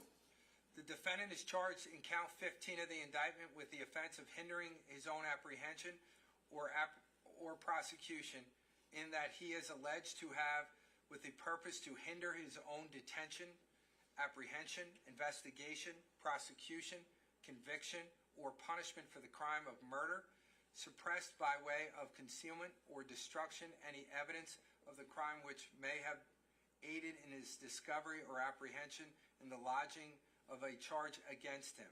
The indictment reads as follows. Paul Caneiro, on or about November 20, 2018, in or about the township of Colts Neck or in the township of Ocean, County of Monmouth, did commit the crime of hindering oneself by, with purpose to hinder or his own detention, apprehension, investigation, prosecution, conviction, or punishment of the crime of murder, suppressed by way of concealment or destruction any evidence of the crime which might have aided in the discovery or apprehension or the lodging of a charge against him. As to count 16, defendant is charged in count 16 of the indictment with the offense of hindering his own apprehension or prosecution, in that he alleged to have, with the purpose to hinder his own detention, apprehension, investigation, prosecution, conviction, or punishment for the crime of theft and or misapplication of entrusted property, prevented or obstructed by means of force anyone from performing an act which may aid in his discovery or apprehension or in the lodging of a charge against him. The indictment reads as follows. Paul Caneiro, on or about November 20th, 2018, in or about the township of Colts Neck, County of Monmouth, did commit the crime of hindering oneself by, with purpose to hinder his own detention, apprehension, investigation, prosecution, conviction, or punishment for the crime of theft and or misapplication of entrusted property, prevented or obstructed by means of force anyone from performing an act which might have aided in his discovery or apprehension or in the lodging of a charge against him. These charges are based upon a statute which provides that a person commits an offense if, with the purpose to hinder his own detention, apprehension, investigation, prosecution, conviction, or punishment for an offense, he suppresses, by way of concealment or destruction, any evidence of the crime which might aid in the discovery or apprehension of such person or in the lodging of charges against him, or prevents or obstructs by means of force anyone from performing an act which may aid in his discovery or apprehension or in the lodging of a charge against him. For you to find the defendant guilty, the state must prove each of the essential elements of the offense is beyond a reasonable doubt. Those elements are: 1, that the defendant knew that he could, might be charged with murder and or theft and or misapplication of entrusted property. 2, that the defendant suppressed by way of concealment or destruction any evidence of the crime, which might have aided in the discovery or apprehension or in the lodging of a charge against him, and or prevented or obstructed by means of force anyone from performing an act which may aid in the discovery or apprehension or in the lodging of a charge against him. And 3, that the defendant acted with purpose to hinder his own detention, apprehension, investigation, prosecution, conviction, or punishment. The first element the state must prove beyond a reasonable doubt is that the defendant must have known that he could/might be charged or was liable to be charged with murder and or theft and or misapplication of entrusted property. I've already defined knowingly for you, and I've told you that it's a condition of the mind, and it has to be determined based upon inferences from the defendant's conduct, words, or act. The second element the state must prove beyond a reasonable doubt is that on November 20th, 2018, that the defendant suppressed by way of concealment or destruction any evidence of the crime and or prevented or obstructed by means of force anyone from performing an act which may aid in the discovery or apprehension or in the lodging of a charge against him. The third element that the state must prove beyond a reasonable doubt is that the defendant acted with the purpose of hindering the detention, apprehension, investigation, prosecution, conviction, or punishment for murder and or theft and or misapplication of entrusted property. I've defined purposely for you. If after considering all of the evidence you conclude that the state has proven each of these elements beyond a reasonable doubt, then you must find the defendant guilty. On the other hand, if you find the state has failed to prove any of these elements beyond a reasonable doubt, then you must find him not guilty. We're very close. We're on to part 4. There is nothing different in the way a jury is to consider the proof in a criminal case from that in which all reasonable persons treat any questions depending upon, let me say that again. There is nothing different in the way a jury is to consider the proof in a criminal case from that in which all reasonable persons treat any questions depending upon evidence presented to them. You are expected to use your own good common sense. Consider the evidence for only those purposes for which it has been admitted, and give it a reasonable and fair construction in light of your own knowledge of how people behave. It is the quality of the evidence, not simply the number of witnesses, that control. As I've said before, an exhibit that has not been marked into evidence cannot be given to you in the jury room, even though it may have been marked for identification. Only those items marked into evidence can be given to you. Available to you in the jury room will be the discs of audio and or video evidence. Please note that these discs may only be played in the courtroom and not by you, the jurors, in the jury room. If you as jurors want to see or hear some part of those items of evidence, you have to send out a note and let me know. Even though there's a TV in there, you're not going to be able to use that. You're going to have to come out here. We're all going to be present, and we're going to watch it with you. Very shortly, you're going to go into the jury room to start deliberations. I remind you that during deliberations, and in fact, any time that you are in the jury room, you must keep any cell phone, pager, or other communication device that you possess off.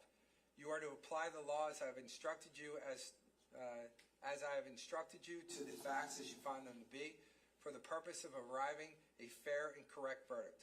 The verdict must represent the considered judgment of each juror and must be unanimous as to each charge. This means all of you must agree on guilt or innocent, or guilt or not guilty on a particular charge. It is your duty as jurors to consult with one another and to deliberate with a view to reaching an agreement, if you can do so without violence to individual judgment. Each of you must decide the case for yourself, but do so only after impartial consideration of the evidence with your fellow jurors. In the course of your deliberations, do not hesitate to re-examine your own views and change your opinion if convinced it was erroneous, but do not surrender your honest conviction as to the weight or effect of evidence solely because of the opinion of your fellow jurors or for the mere purpose of returning a verdict. You are partisans. You are not partisans. You are judges of the facts. You may return to each crime charge a verdict of either not guilty or guilty. Your verdict, whatever it may be, must be unanimous, meaning all 12 deliberating jurors must agree. To assist you in reporting a verdict, you're going to have a verdict form. We can give them out right now. You had it before. We're going to give it now, and now you get to keep it.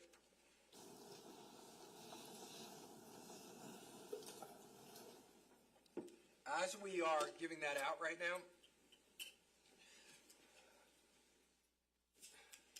as brutal as that was for you to listen to me, was as brutal as it was for me to say it with my voice. But here's what I want to tell you. I just gave you the law verbally. Understanding how difficult that would be for all of you to remember all of that, each one of you will have your own binder that will have the charge as I just read it to you. So you're going to have that.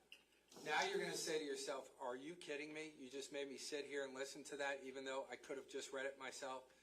That's not the way it works, ladies and gentlemen. I have to know, Mr. Caneiro has to know, all the attorneys have to know that you actually read every single page. That's why we read it together, all together in the same room, and it's on the record. And you should listen to my charge as I told it to you. It's not going to be different from this. I may have cut some things a little short because I had already told you once or twice, but you're going to have the actual charge as that I just verbally gave to you to be able to use as a reference, to be able to go back and listen for the elements when you're talking about a particular charge. Now, you have the verdict sheet in front of you. As you can see, and we talked about counts 1 through 4 already. I'm not going to go through this entire document, but I'm going to give you a flavor so that you understand. Okay? So when you look at that document right now, it does not give you the elements of all the crimes charged. All it gives you is basically an answer key for you to log in what your answers are for a particular charge. That's the only thing that we're using it for. It will also help you and guide you to make sure you answer any and all questions that are being asked of you. We've talked about questions 1 through 4, but you'll see with each question, underneath there will be a bold, for example, to tell you, do I have to go on to a subsection, or do I go on to the next count? So, for example, as we talked about in count 1, how do you find, as to count 1 of the indictment charging the defendant Paul Caneiro with the murder of Keith Caneiro? It's either guilty or not guilty. And then you see underneath, if you find him guilty, then you're to answer 1A. If you find him not guilty, then you would just go to count 2. 1A deals with doing it by his own conduct, as we talked about before. If you answer yes to 1A, then you go to B and C. If you answer no to 1A, well, then you would not answer B and C, which is exactly the bolded parts underneath. And again, it goes to 1B and C. C is located on the next, D is located on the next page. And then you see, if you've gone through question 1A, B, C, and D, then you see underneath it says go to count 2. Same thing applies for each count. Let's go to, for a minute, let's go to count 7. 7 discusses aggravated arson. How do you find, as to count 7 of the indictment charging the defendant Paul Caneiro with aggravated arson, as to the structure of 15 Willowbrook Road? That is, if you answer that he's guilty of that charge, then you're not answering 7A. 7A only deals with arson. So it's the lesser included offense. If you found him not guilty of count 7, then you would go down to 7A and answer that question because you found him not guilty of aggravated arson. So then you would consider the crime of arson. Does that make sense? Yes. And that's the same for 7 and 8. Let's go to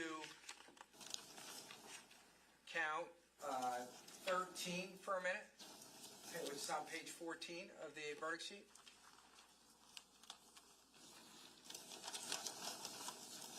All right. How do you find as to the theft charge? If you find him guilty, then the 13A is the amount that you find, and that should be included at that particular point. Was it more than $75,000? If not, 500, but less than $75,000, you would check there. If not that, then the third category is exceeds 200 but less than 500. You would check there, and if then none of those apply, then the last one would be is less than $200. But remember, different from murder, when I said you can agree to one form of murder of either killing and or serious bodily injury resulting in murder, it doesn't matter as long as all 12 of you agree. When it comes to this, when you're talking about those ranges, all 12 of you have to agree to the same range. It can't be one different from the other. Okay? Count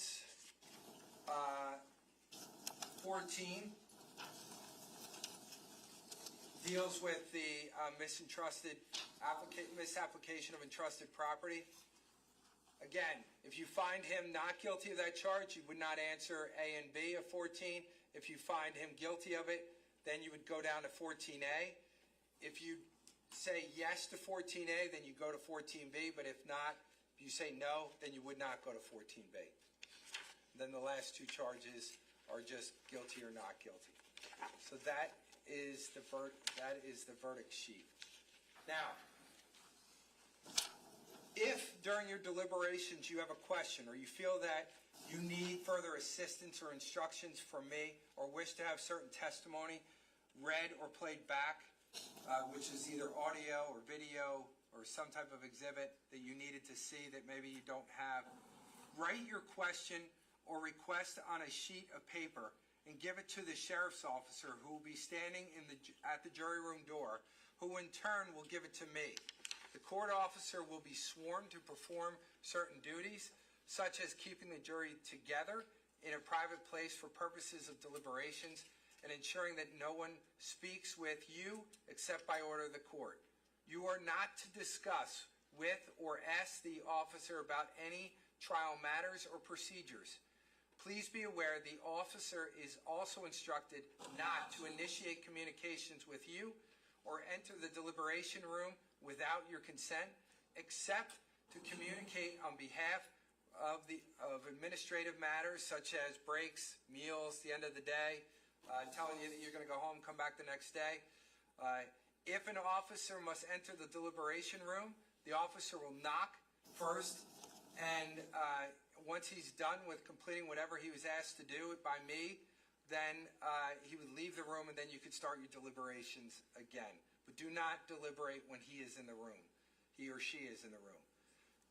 Once I receive your question or request, I'll go over it with the lawyers, and I'll get you an answer as soon as possible. Please be patient. If we have to get something electronically, you got to give us a minute to put it together so we can put it on the screen so you can come out and see it. Please, if you're in the middle of a debate on a particular issue, do not tell me that you are, Judge, we're 6-6, we're 10-2 on this issue. Can you just help us out a little bit? I don't want to know where you are in your process. The only thing I need to know is either, yeah, I got a question and I'm going to answer it for you, or you got a verdict and then we know it's unanimous. That's the only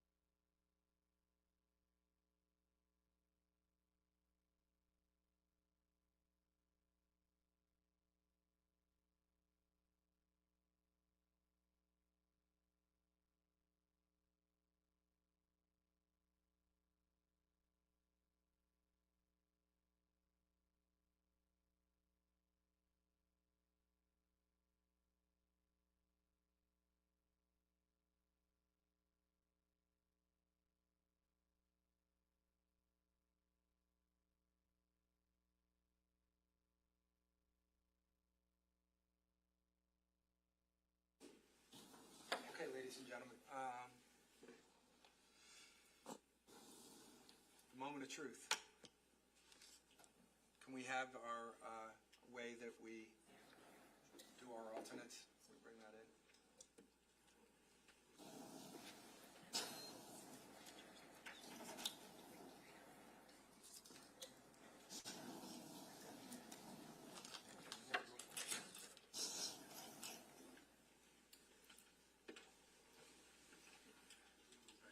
No, you're good.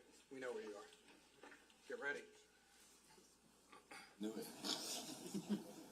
Put it.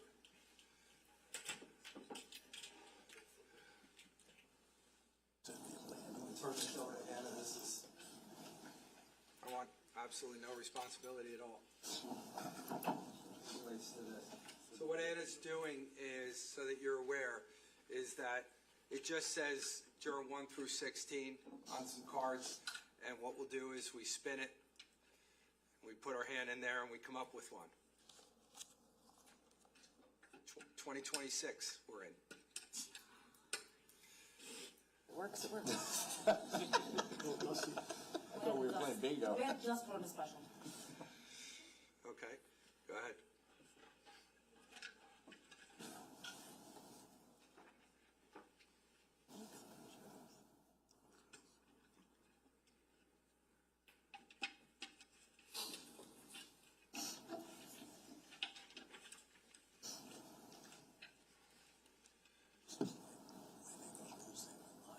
Juror number 16.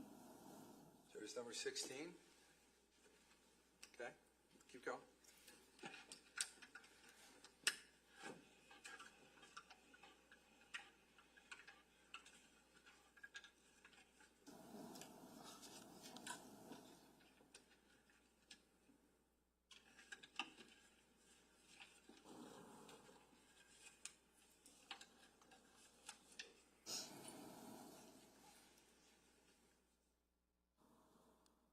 Juror number 15. 15. Oh, this thing spins well. Trimming from the top.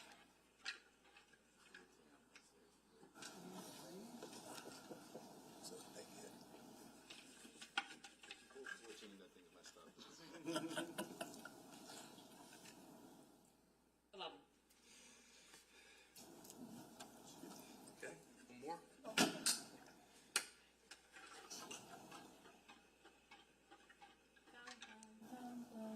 So now,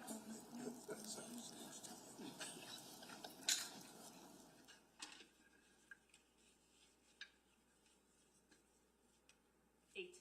8. Okay. Yeah. Okay. So jurors number 8, 11, 15, and 16 will be my alternates. So right now, just hang out for a second, and we'll talk about that role in a minute.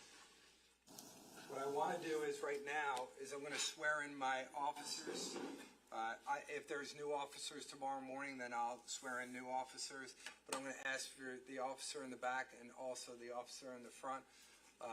If you don't mind, could you just raise your right hand for me?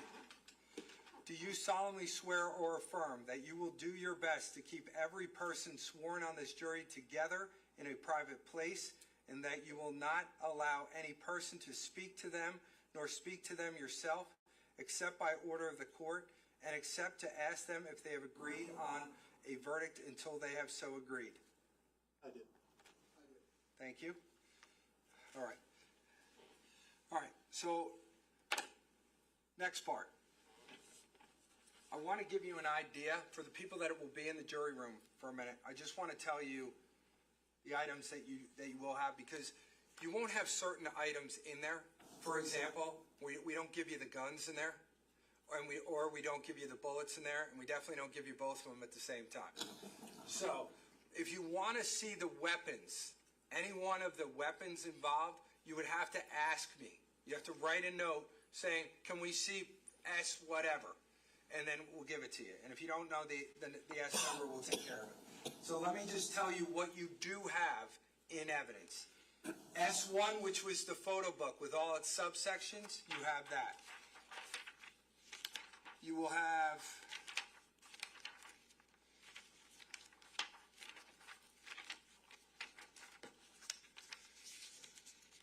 S2.1,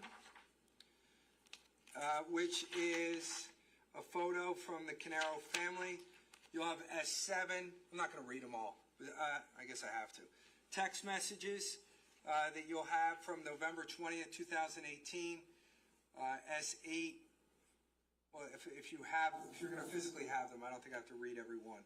You'll have S8, S10, S11, S12. These are all records, so you'll physically have all of them.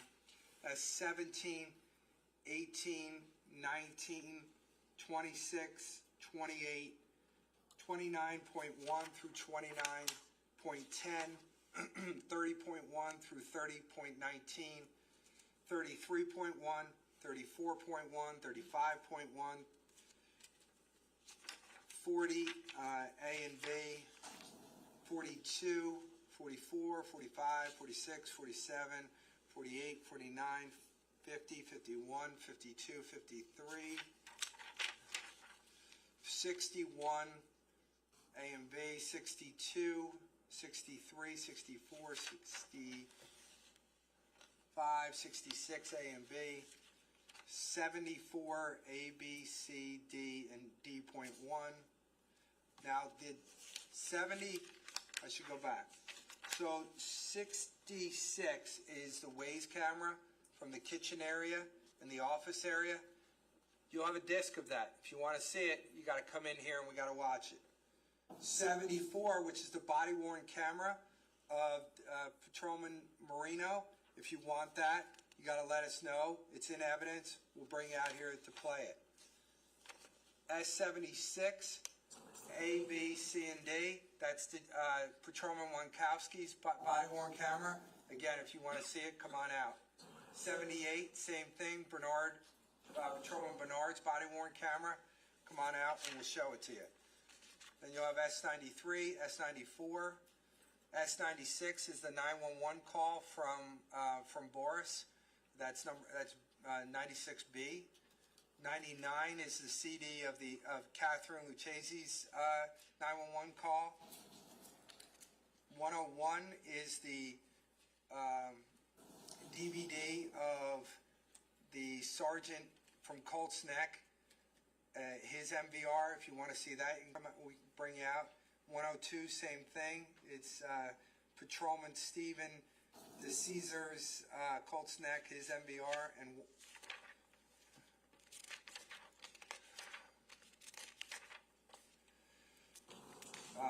if you want to see the gas can at S155, we're not going to put a gas can in there. If you need it, well, we can give it to you.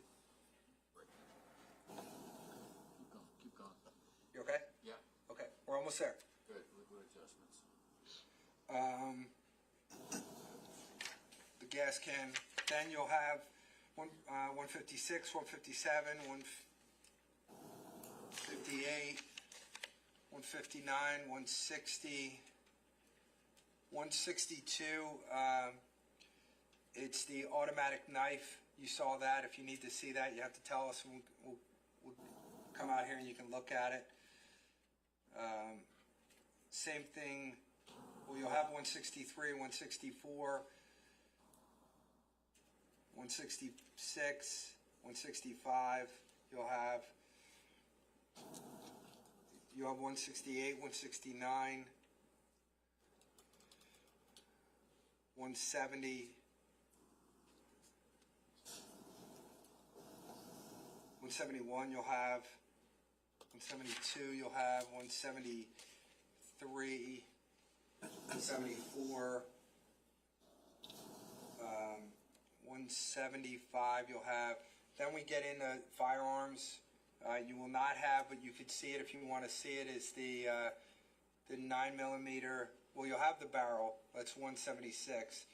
177 is firearm parts. You will not have it. If you want to see it, you can let me know. 178.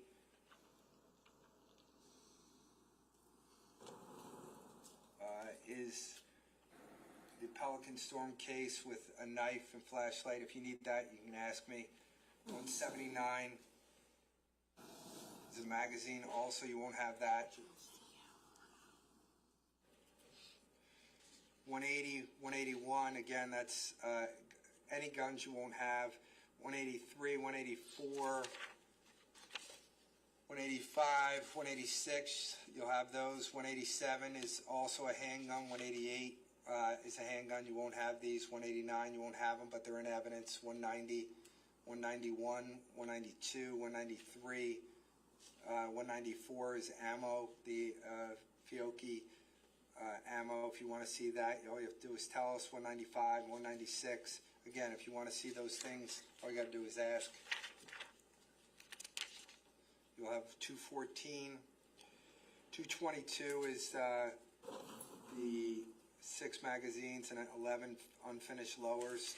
If you want that, you're going to have to ask us for. 230. You'll have 231. You'll have 232, 33, 234, all the way up to 242. You'll have all of those. 256 is the 911 call from Dennis Kapora. If you want to hear that, you got to come out and ask us for it. You'll have 261, 262, 263 is the DVD of a vehicle surveillance videos. If you want to see any of the car, the alleged car leaving the Tilton address, and then any of the videos at Colts Neck, you're going to have to ask us for it. You'll have 264, 270,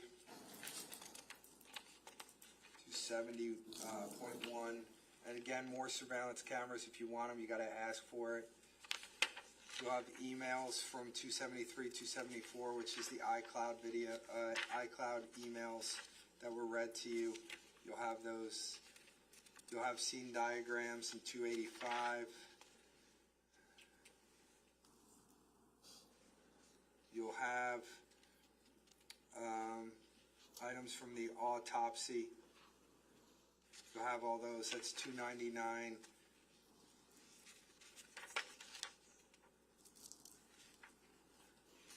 Through 329. You'll have 338. 347, this is text messages between Block and Paul Caneiro. You have 375, which is a Verizon lost power notification. 391 is the ways of the garage north shelf. If you want to see that, you'll have to come out and ask us for it. Phone calls, the 3 phone calls were played. They're in evidence. 392, A, B, and H. If you want to hear those again, you have to come out so we can play them. Generator 405, photo depicting the electronic panel. Those are in evidence. You'll have those. Any photos you're going to have, which is 418, 419, 437, 467, 474, you'll have all those.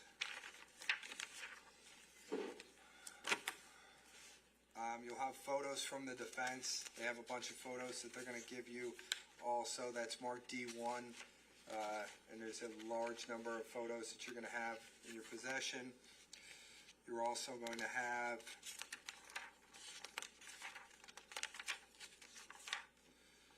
the group text between Ben, Keith, and Paul, D55.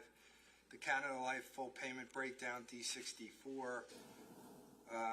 Body-worn camera again from Marino. If you want that, we'll have to bring it out so you can see it.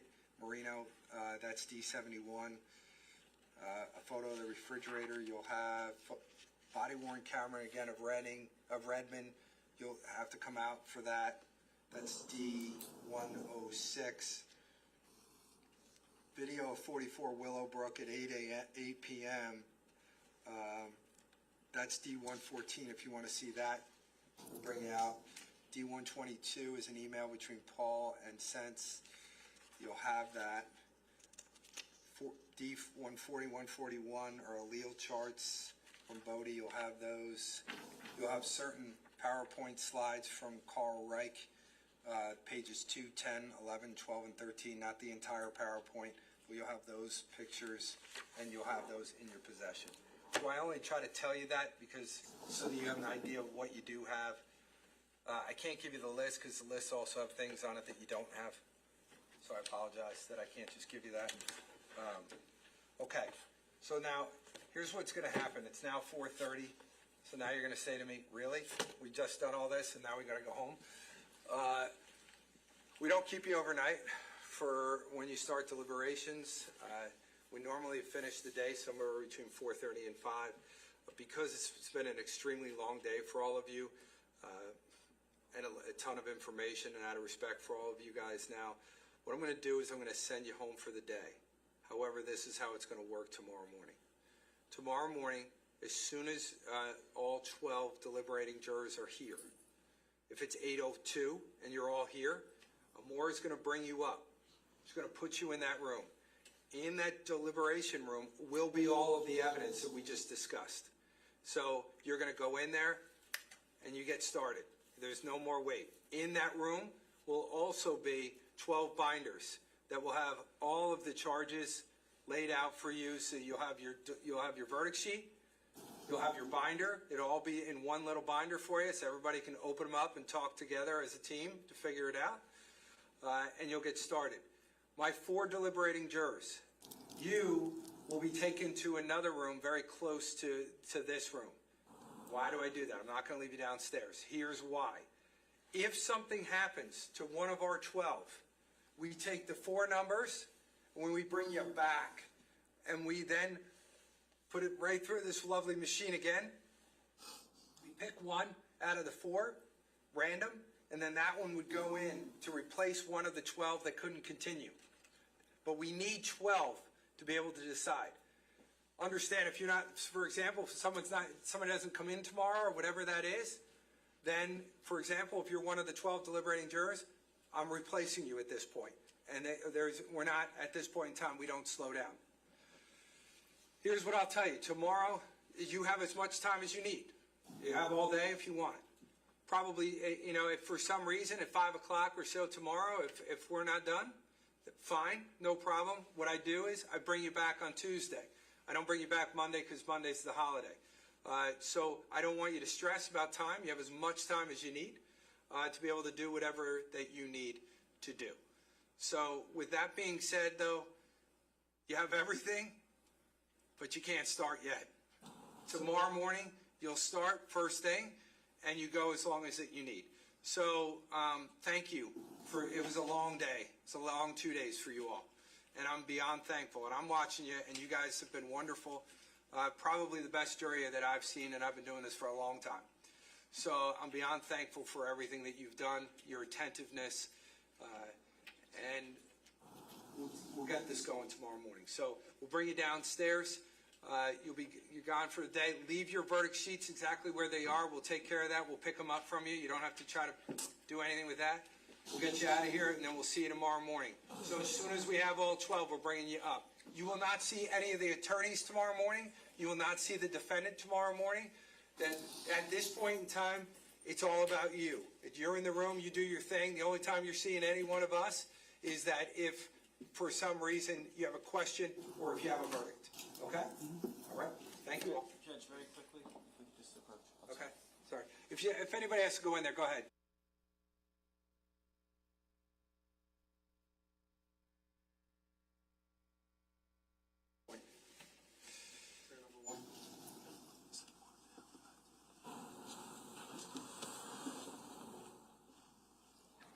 Sorry to you, because I forgot to bring this up in front of everyone.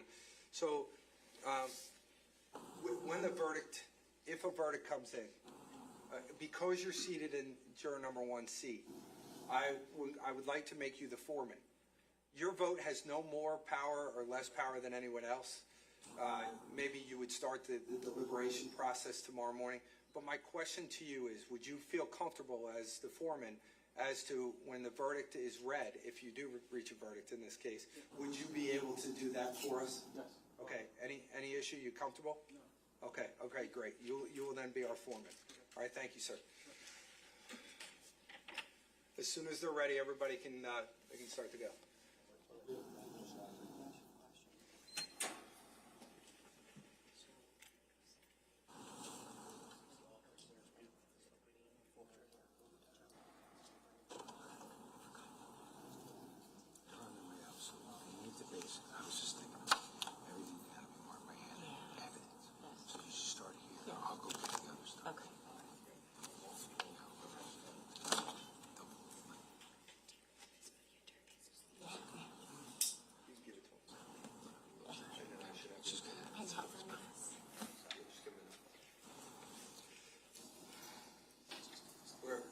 record, we're giving you the updated charge that cleans up the issues that we had.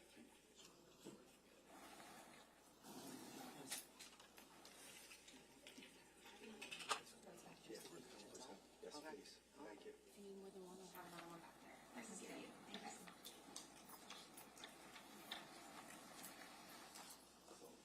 And I'm just going to ask for you to work with the attorneys to change the markings on all the labels so it says EB on it. Yeah. Okay. You want that done tonight? Yeah, because everything has to be done in the room, and then the sheriff's department, we have to lock it. We have to put a note on the door that says no one to come in, no cleaning people, no nothing from now on.